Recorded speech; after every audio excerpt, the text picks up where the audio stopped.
السلام علیکم ورحمۃ اللہ وبرکاتہ۔ ڈیئر اسٹوڈنٹس، آج کے جو ہمارے دو لفظ ہیں وہ ایک لفظ ہے شفا اور ایک لفظ ہے شفا۔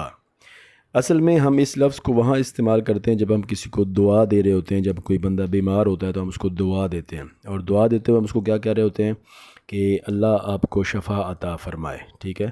تو شفا کا جو لفظ ہے یہ قرآن پاک میں استعمال ہوا ہے شین کے زبر کے ساتھ۔ تو شین کے زبر کے ساتھ جب اس لفظ کو پڑھیں گے تو اس کا مطلب ہوگا جہنم کے گڑھے کا کنارہ، ٹھیک ہے۔ جیسے قرآن پاک میں آتا ہے نا کہ وَكُنْتُمْ عَلَى شَفَا حُفْرَةٍ مِّنَ النَّارِ فَأَنْقَذَكُم مِّنْهَا۔ تو اللہ فرماتا ہے کہ تم جہنم کے گڑھے کے کنارے پر تھے، ٹھیک ہے۔ تو لغوی طور پر اس کا معنی جو ہے پھر جو ہم استعمال کر رہے ہوتے ہیں وہ وہاں پر نہیں ہوتا، اس لیے اس کا جو صحیح جملہ ہے وہ کیا ہوگا کہ اللہ تعالیٰ آپ کو شفا عطا فرمائے، یعنی شین کے زیر کے ساتھ جب ہم اس کو پڑھیں گے تو پھر اس کا معنی وہی، یعنی جو ہم صحت والا لے رہے ہوتے ہیں اس وقت اس کا یہ معنی ہوگا۔